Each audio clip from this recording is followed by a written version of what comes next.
Welcome to the Zaleski Sports Show. I'm your host, Jason Zaleski. Today, we'll be giving you a short update on the Milwaukee Brewers, and then the NFL Draft brought to you by V&H Automotive. It's all yours, and it's all now.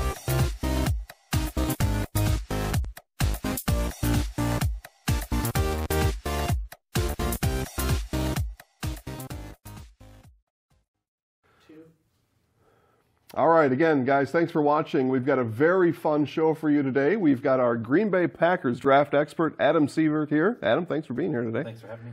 Yeah, good. Well, we're going to have a lot of fun. First, Adam, let's talk about the Brewers. So over the weekend, they won their 6th straight game. Now, some players have got healthy. Kane's back healthy. Yelich is back healthy. That might have had something to do with these 6 straight. Also, it might have been a little bit to do with the Reds and the Marlins. Yeah, and the bullpen really stepped up too with the shutout innings and keeping them in the close games to have those dramatics in the 8th and 9th innings. Yeah, so I remember on Saturday in particular, it was, again, the Marlins. Brewers were down by 1 in the 8th inning and had 2 outs and had guys on base. Fly ball, can of corn to left field. The guy drops it. Yeah, Solgaard popped that up, and I think even Craig Counsell turned around and like, this inning's over. To the 9th we go. And you can see the left fielder started hesitating a little bit. He's got jelly legs, and the ball dropped. Those guys kept on running. Thames couldn't score on that play, but it was all right because Aguilar came up with a 13-pitch at bat and smoked the ball out to right center. So right, yeah, they almost had the go-ahead run in the second. He was tagged out, and he was out. He was about a half a step late coming into home plate. Yeah, and then like you said, Zeus there standing on the 13th pitch of the at-bat. He was the first batter in the inning. Yes. Right, nobody else was up and cranked one to deep center. Ended the game. Pretty cool stuff. I thought what a really good coaching point on Craig Counsell's part, too, was earlier in the game, if you paid attention, that Jesus was on deck circle because his pitcher spot was up next. And it didn't get to his at-bat. But then to lead off the next inning was Perez, and Perez got a base hit, but he left that big bat for the 9th inning to maybe have that one last moonshot. So I had in our Brewers preview, what of it was, I had them at 86 wins on the year. Is that what do you think? Over under 86, what would you take? I would say that's pretty strong. I mean, National League Central is really strong this year. You're always going to have the Cardinals in contentions and the Cubs with what they do. Pittsburgh's having a heck of a start this year. I don't know if they'll be there in the end, but I think that's a good number to be around. Yeah, okay, well, good. Well, I feel pretty comfortable with it. It's still early in the season. The Brewers will have, by the time people are watching the show, they'll be in their 2nd game and a 2-game set against the Royals, and then off they go from there. So long season is the baseball season. Yeah, all right. Well, with that being said, let's move now to what everybody came here for, or what everybody's watching for. And it is the 2018 NFL Draft Preview brought to you by V&H Automotive. V&H Automotive, just north of Marshfield and Highway 97, a short drive from anywhere. And Adam, you made that short drive from V&H over here, so thanks for taking time out of your workday to The weather's been cooperating. It's been very busy, so it's been lucky to get out to come help you out a little bit. Yeah, good. Great. Okay, so we're very happy to have you here. Let's just dive right in. First, let's just talk about the NFL just overall. And what we've got going on. So the draft is in Arlington, Texas this year, home of the Dallas Cowboys. It starts on Thursday night. It's just round 1 on Thursday night. They make a big deal about the first round. Then rounds 2 and 3 are on Friday. And again, it's another late night start for that one. And then it goes all day on Saturday with the rounds 4, 5, 6, and 7. So that's what we got. The Cleveland Browns are on the clock. Are they taking a quarterback? All signs point to taking quarterback, but I think you have to be like how the Cowboys were a couple years ago. Lock that running back up and Saquon Barkley. There's a lot of quarterbacks to go after. They're picking 4th again, I think, next. Yep. And then sew up one of those quarterbacks. That's what I think we should do, or they should do. So Barkley, good player, right? Yeah. Barkley, good player. And yeah, you hit it right. I mean, some of the teams saw what the Cowboys did with Elliott. Now they had a strong line. Line is still pretty good. We'll get to the Cowboys here just a little bit. But they had a pretty good line coming in, so they could afford to take a stab at a running back, and they took him 4th overall. Barkley probably won't last to the 4th pick, and you're saying maybe the Browns, you take him first and grab a quarterback 3 picks later. I think the New York Giants will grab him if he's available. If he's available, yeah. Okay. So, and what would make him available is the Browns would take a quarterback. And who knows? I mean, a lot of people have now been saying Baker Mayfield maybe goes first. What in the world's going on here? It changes every day, I think, just to keep the other teams on their toes. Yeah, They're not trying to give another team an inside track. Even like a team like maybe the Redskins or something like that, to maybe knowing that there may be a quarterback available to try to trade up.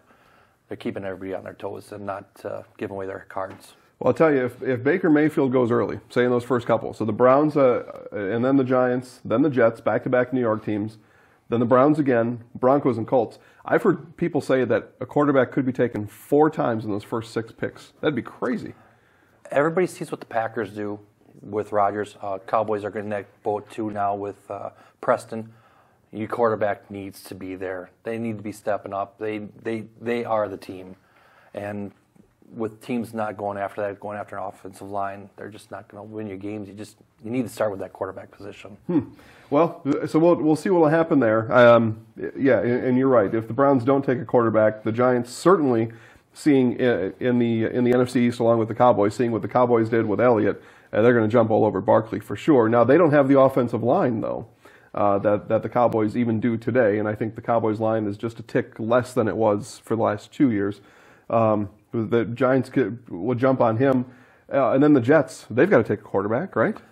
I think they really do need to take a quarterback. Even if that quarterback's not going to start for a year or two, can still develop, learn the system, and then jump in there. Yeah, I mean, and all due respect to the Jets, but I have no idea who your quarterback is. I mean, it's a bad situation out there, right? A free agent. One of the 4s that were being shuffled around there when free agency hit back in March. Certainly not enough to preclude them from taking a quarterback now, right? I mean, they got to go. So as I look at my top 100 here, Sam Darnold from USC, he's going to be top 50. All these quarterbacks, in my mind, go top 15. Like I said, some are saying they're all top 6, but top 15 for sure. Josh Allen from Wyoming, and then Josh the Chosen Rosen from UCLA. And we mentioned Baker Mayfield from Oklahoma, Heisman Trophy winner. Yes. Baker Mayfield, now he brings a little bit of pizzazz with him to the position. But he works hard. I mean, he didn't win the Heisman Trophy because he doesn't work hard. He's got a little bit of on-field stuff that he does, a little crazy out there. He's an exciting player. He's excited to score a touchdown. Yeah. Brett Favre was the same thing. He ran around and and when he scored points. So, kids got hard at the game. I think that's probably a pretty good comparison, at least as you look at them from an attitude and an energetic standpoint. They're very similar in that way, and they both sling the ball up and down the field. So we mentioned Barkley. Other top pick possibilities: defensive end from NC State, Bradley Chubb. Now he's got a whole history. He's got cousins, Nick Chubb, running back, a cousin. He's got uncles that have played in the NFL, so they've got a family lineage of NFL talent. Roquan Smith, linebacker from Georgia, Minka Fitzpatrick, safety from Alabama, and then people think Derwin James from Florida State, big-time defensive back. So those are going to be some of the names that people will hear early. Any others you want to throw into what you might hear in the top 10? You actually hit the 3 I wanted to talk about with those defensive cornerbacks with the Packers. Seeing them picking 14th might be trading up for that Fitzpatrick, Ward, and Derwin James. Yeah. Okay. Well, good. Well, let's move on to the Packers. Again, you're watching the 2018 NFL Draft Preview, brought to you by V&H Automotive. V&H Automotive, located just north of Marshfield and Highway 97. So again, top 10: Browns, Giants. This is without any trades. Now, a lot of people think there's going to be a lot of trades this year too. We saw it last year. We did see it last year in this kind of new format. Browns, Giants, Jets. Browns again. Broncos, and then Colts. And they had the 3rd pick, but they traded with the Jets. So Colts pick 6, Buccaneers 7. Word is down at the pirate ship in Tampa, they're going to have a parrot introduce their picks. Okay? I don't know. That's what they're saying, though. The Bears pick 8th, 49ers 9th, and then the Raiders 10th. 49ers could be one of those teams that move around a little bit, too. So you mentioned the Packers, so let's talk about the Packers here a little bit, and that's definitely why we had you here. Again, Adam Severt visiting us from V&H Automotive, and he is our resident Packers draft expert. Had you on the show last year. We had a lot of good fun. So let's go through maybe some of the things that have changed for the Packers. And there have been changes during this offseason. Lots of changes. The big trade was Demarius Randall to the Browns. We gave away 2 picks also. We got their quarterback, Deshaun Cousins, which almost beat the Packers in late in the season last year. I think if their defensive wouldn't have collapsed at the end, I think they would have had their only win of the season against a beat-up Packer team. Kaiser, yep. Mm-hmm. And then we gained 2 more picks, which gives the Packers 12 picks of the draft. First time they've had this many picks in a draft since 2006. And the next 3 closest teams have 10, and which are your Cowboys, Bengals, and the Raiders. So the Packers can do a lot of stuff. They have a lot of trade ammunition, maybe. Trade ammunition is the big thing. Yeah, maybe. And we'll talk about their needs here, and maybe there could be reasons to keep all those picks. So, new general manager Brian Gutekunst came in. So when he came in, brought with him a new defensive coordinator. Make sure we get all these right here. Mike Pettin came in, and then you mentioned it. He was there, and just a couple days later, Demarius Randall's out the door. Yes. So these guys came in and started putting their mark on the team right away, and then all of a sudden, before you knew it, Jordy Nelson was out the door. He was cut. So thoughts on Jordy and his career as a Packer? I know it's the business. That's what people say. 10 years with the team. You got Jimmy Graham as a pick. Just after then he was released. I think it was a right move. I'm a big Jordy Nelson fan myself.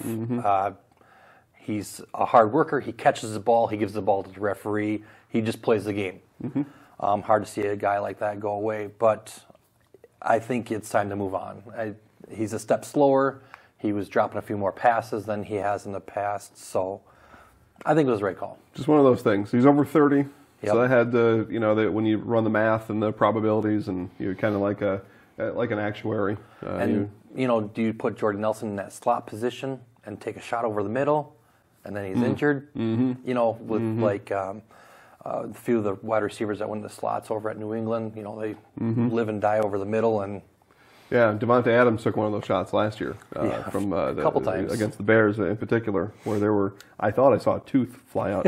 So you mentioned Jimmy Graham and Muhammad Wilkerson, also a defensive end. Those are 2 signings then that the new GM brought in shortly thereafter. So we'll see what happens. I share thoughts with you on Jordy Nelson. I thought he was a pro's pro out there. For a long time, I thought he was the best route runner in the NFL. That was my opinion of Jordy during that time. And then we had the great privilege of covering the Jordy Nelson softball charity event over in Appleton last year, and got to meet him and spend some time with him.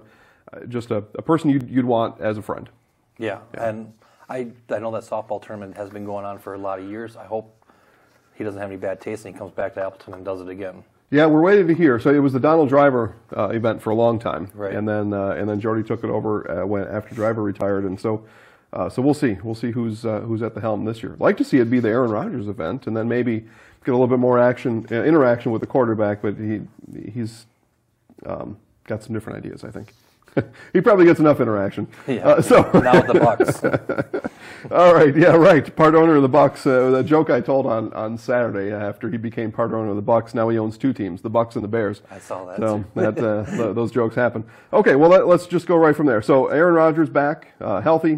Brett Hundley. Any chance Packers take a quarterback in the draft? I think with getting Deshaun Kaiser, I think they don't need a quarterback, and they try to shop Hundley around. Just because he didn't fit into the offense or didn't know the offense too well, as we saw late in last year with Rodgers being out. But I think Kaiser's a really great next quarterback for the backup position, and I think they stay away. Be surprised if they took one then. Yeah, okay. A running back, Ty Montgomery, Aaron Jones. Montgomery had some injury issues, really never could get going. It was his first full year, took training camp as a running back for the first time ever. So what do they do at running back in the draft? The experts really didn't have too many running backs on their charts, except for maybe in the 5th round if Kalen Ballard from Arizona State was still around. Okay. You might see him pick him up, but they got really running back heavy last year in the draft, so a lot of good guys to still step up and perform there yet too. The draft overall is deep this year. That's what everybody is saying, and it's particularly deep at the wide receiver spot. So Devontae Adams, Randall Cobb, Geronimo Allison, probably taking a wide receiver at some point, maybe even in the first 3 rounds. Yes, they do have their eyes on a few wide receivers. There are a lot of them good out there. DJ Shark from LSU is out there, runs a 4.3 40 at the combine. He might be in the 45th pick on the 2nd round. And then you got Dante Pettis from Washington, probably going to get maybe King to probably talk to him a little bit Yeah, to see if he wants to join them. Right. That we drafted last year for the cornerback position. And then there's Anthony Miller from Memphis, or I'm going to say his name wrong, from Notre Dame. Yeah, Aquamenius St. Brown, and Demarcus Fountain from Northern Iowa. Yeah, lots to choose from there on the receiver list, I think. Lots. And I think most of them are, if you rank the available receivers from 1 to 20, not a lot of separation between 1 and 20. You could just take your pick. Just reach in and grab one. Right. Okay. All right, let's move over to defense real quick. So let's maybe just talk about linebackers. So Jake Ryan, Blake Martinez, Clay Matthews, household names. Matthews getting a little bit longer in the tooth now. Also has some durability issues, but he's played for a while. What are they looking at linebacker? Anything? Yeah, they're looking at a lot of edges. Harold Landry from Boston College, Lorenzo Carter from Georgia, Jeff Holland, he's another edge from Auburn, and Josh Sweat from Florida State. So there's a handful that they're looking at because they know that they need that position to fill up because you almost count on Clay Matthews being injured some type. He's got those bad hamstrings. Yeah. I don't wish it on him, but it just seems that he has some problems there because I don't know if he's just trying to take off so fast that he just tweaks him a little bit more. Another linebacker they might be looking at, I know he's not outside, but he really had a good present, was Jack Cincy from Wisconsin. Oh, sure. He's on the radar. Yeah, and he could join Vince Beagle, a local hero from Wisconsin Rapids, a Badger, now a Packer. If he has a good camp, he might get some playing time. Yes. Yeah, okay. Very much. So we'll keep an eye on Vince. Now, he was hurt during last year's training camp, and really, if you're a rookie, you're hurt during training camp, you're just behind the whole year then. Right. And that was kind of his story, I think, last year. But he's got potential. All right. And then, any chance the Packers take a kicker in the draft? No, okay. No. I mean, it's one of those things, but the people do. Kickers do get chosen in the draft. I it think happens. But after the draft, mainly joking. After the draft, they could sign a free agent Yeah. coming out of maybe a punter or a kicker, just get their feeling out there. And I mean, Crosby had a good year last year. Now, if you take last year out and say you go from 2012 to 2016, there were times in there that a lot of Packer fans would get rid of Crosby, get him off my team. Yeah, and then after that, he was the best player on the team. But I was one of them. Sure. There's not too many kickers out there that are available to kick that 49-yard field goal in Green Bay in December. Crosby's got that strong leg, and you just had to stay with him like McCarthy did, and he kept him the chance, proved it, and now he's still one of the better kickers in the league. All right, we're going to come back in a couple minutes. We'll ask Adam for his prediction, if he wants to give one, for who the Packers will take. Again, they draft 14th. As we look at the rest of the AFC North, the Bears pick ahead of the Packers. They finished in last place last year, so they pick 8th overall. They're probably not taking a quarterback. They got Trubisky. If you're a Bears general manager, what position maybe are you looking for there, if you had to pick one? I think they need to step up their defense and a wide receiver. They've had some trouble at wide receiver. They have that. His number 17, I can't remember his name offhand, but he showed a lot of potential last year. I think he got hurt halfway through the season, but I think they need to go that route. They need to find defense and wide receivers. Bears probably have too much yet to do to be a threat in the North next year. Yeah, Would you agree with that? They need to grow yet. They're really young and trying to figure out everything that they can do with Mitch Trubisky and go from there. Okay, Lions, my information here says they're probably looking for a running back. Now, they draft 20th, so at that point, maybe they're into that second, third round, fourth round spot, a running back. What do the Lions have to do to improve? Lions do need their running back. I think they need to start shopping for a new quarterback, too. I know they signed that quarterback, their quarterback, for quite a bit of money, but he can be injured, too. He has taken a lot of shots over the years. Always have a good quarterback, because Packers saw it last year. If you don't have that good quarterback, it was hard to stay in a playoff race. Yeah. I think they need to check and see if they can find maybe one more wide receiver, because losing Calvin Johnson a couple of years ago really showed last year. They missed that big presence down the sidelines. Absolutely. Okay, and then picking in the 30th spot, Minnesota Vikings. Now, you mentioned quarterback. They gave up on Case Keenum after he took them deep into the playoffs. Viking fans can argue amongst themselves if that should have happened. Kirk Cousins now is in. Vikings probably Packers threat. I mean, is the NFC North a Packers-Vikings league? Biggest threat is the Vikings. Yeah. The running back is coming back from Alabama, I think he was from. Yeah, Florida State. Florida State, yeah, thank Cook. you. Davin Cook. Yeah. Davin Cook. He's coming back. Kirk Cousins, always a strong quarterback, has yet to miss a game, so he's always going to be healthy in there. That defensive line is still one of the best. Their offensive line needs to be tweaked, I think, just a little bit, just to make sure that they keep that running game going, to keep the defense honest on the other side, and to develop that passing game. They got great wide receivers. They had an emotional win in the playoffs last year, and then they got beat pretty bad by the Eagles to go to the Super Bowl. So very bad. Right. They know the emotions going up and down. They've been there. A lot of teams that you see been there will get there again, and they take that emotion and that experience to the next level. Yeah, drafting 30th means they're the only non-Super Bowl qualifying team, or the last non-qualifying Super Bowl team. So Patriots and Eagles rounded off at the end of the first round.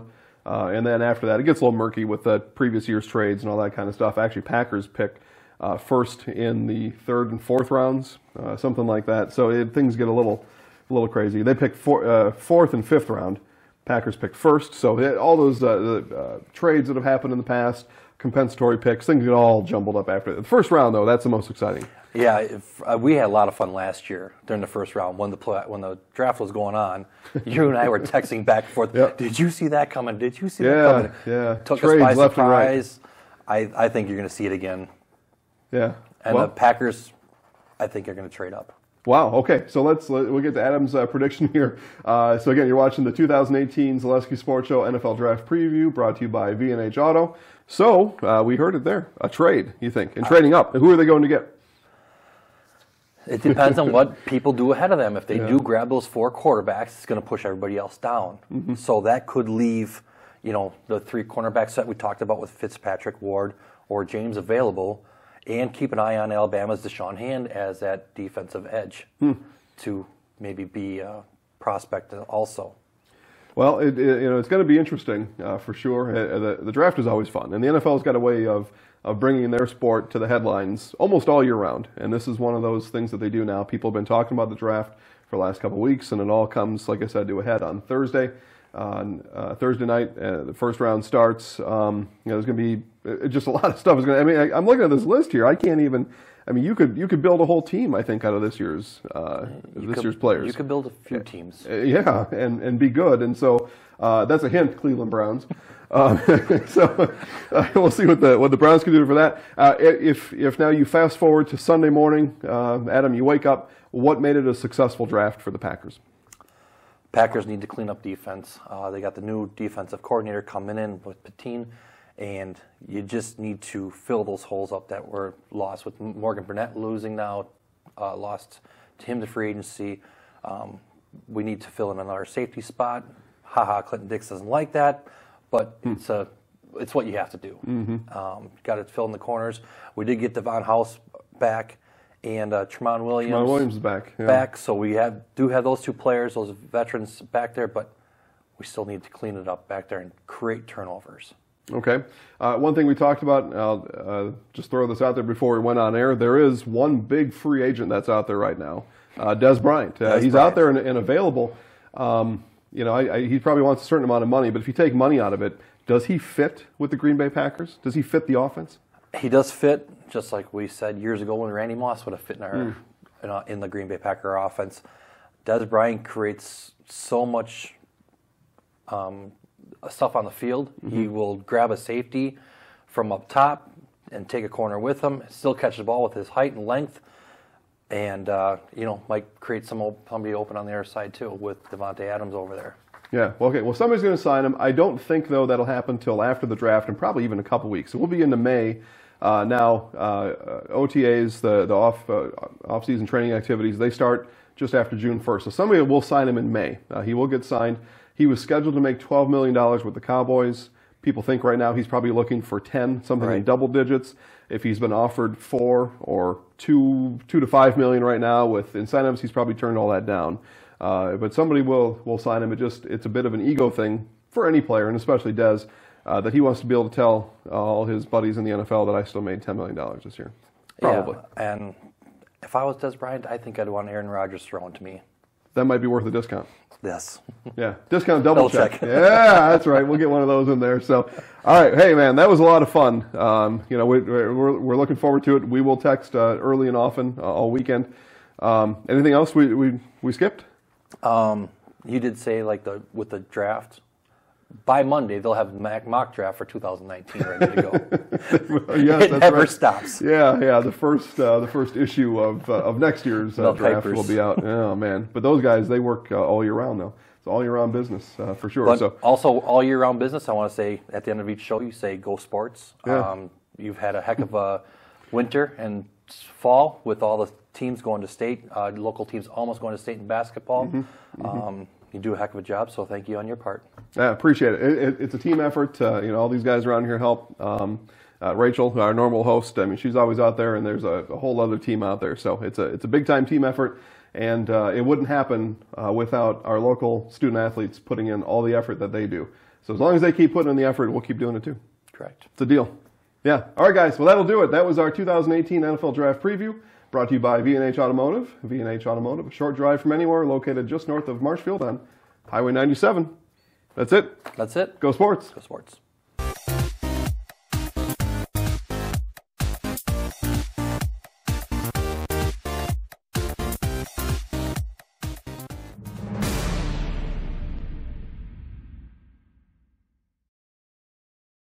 Mackay?